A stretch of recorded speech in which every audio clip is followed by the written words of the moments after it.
So I'm doing the really annoying mum thing. Today is Sharad Punam, and I remember when I was younger, my mum used to make rotis in the kitchen, and she used to tell me all these religious stories. And the one was of the best friends Sudama and Krishna.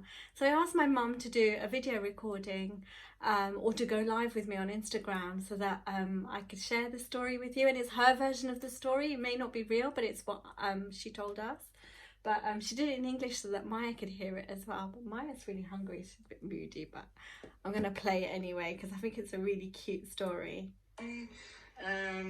This is my mum. When the years went by, time went by, Krishna Bhagwan got bigger, and so did his friend. They all grew up.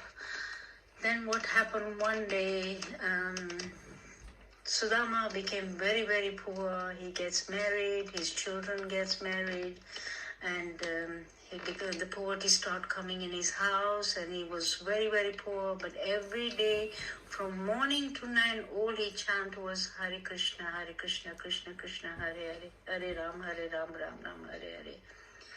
That was his mantra all the time. So one day, when the Krishna Bhagwan becomes a king, he's living in his Dwarkadesh, and his wife said that, look, you've been saying to us that one day your friend Krishna will come. He said, when is he going to come? He said, he's a king. He's a Dwarkadesh's king. He's not going to come to our house. Why don't you go and see him? He says, how can I go and see him? I've got nothing. What can I go? I can't go empty-handed. I said, nobody will let me come, he said. So even if I go, look at me. He says, I've got nothing. I've only got one dhoti, which I'm wearing. And that is also got lots of holes in them.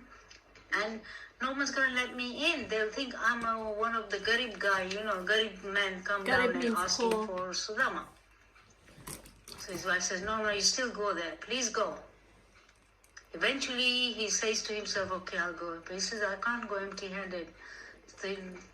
His wife looked around in the house, there's nothing there. All there was pawa, the flattened rice. Baba. So he says, here, take this, Baba. and he'll be happy. Baba. So he goes to his Dwarka, the kingdom, and he asked the servant in the doorway. He says, the doorway servants don't let him in. He says, no, go away. There's nobody. He says, so many people coming here, and they're saying, oh, they're Krishna's best friend and all that.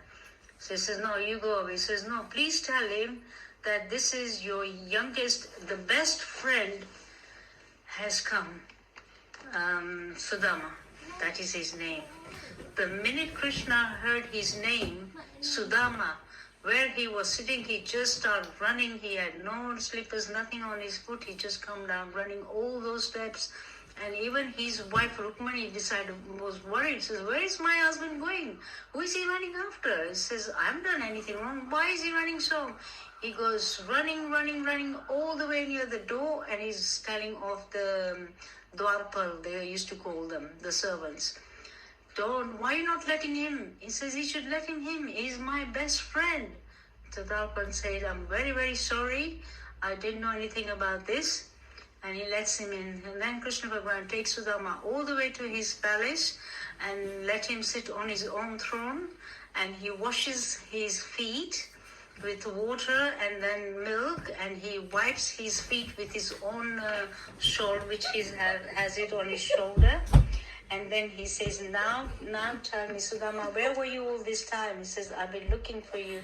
Then Sudama says, Kana, I never forgotten you because you were always there in my heart. Every minute of it, I was chanting your name. Then Sudama says, Krishna, I never forgot you. Krishna says, what did my Bhabhi give it to you? Something. You must have brought something for me. Let me see. He says, I haven't got anything. He says, yes, you have something behind your back. Let me see. So he holds his hand and he gets his potli out, and from there he eats the poa. And he says, why you not so sweet and so tasty? Why you were hiding from me? He says, I felt so sorry that, I'm so small. I feel that you're living in a palace like this. You must have got millions of food and everything. Here, why would you want to eat this? He says, you don't know the meaning of this. Every bite he took, Sudama's at the other house where his wife was, the house was filled up with lots of food and all the furnitures and everything. It became like a palace in their house. Sudama doesn't know anything about this. Krishna Bhagavan says, go on, ask me, what would you like? He says, Karna, I'd just like to see your Ras Leela. Now that Ras Leela always becomes on Sharad Punam, which is today. Ras Leela means I want to see is one gopi and one kano. One gopi and one kano. That's what I want to see. The ghetto in Ealing, everybody. So you may see it.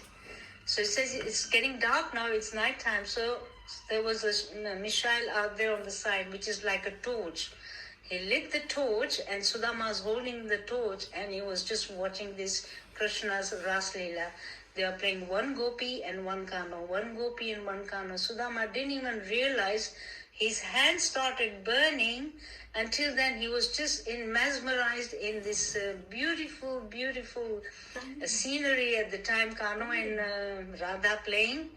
And he didn't realize the minute Kano's eyes set on his Sudama's hand, he realized, oh my God, his hand is all burning. He didn't say anything. He just came to him and he says, Parth, I mean his friend, what are you doing? He holds his hand and it just like nothing's happened to his hand. The fire went out and he was perfectly okay. They hold each other, they hug each other, and that's the story about Sharad Punam. That's all I know. I hope you liked it, Nisha, and I hope you like it, Maya. I tried my best to say it in English so that you could understand, Maya, especially for you. Love you. Bye. Love you too. Okay, bye. So that was the story. It's so cute, isn't it? Yeah. It was really cute. Hope you enjoyed it. I'm hungry.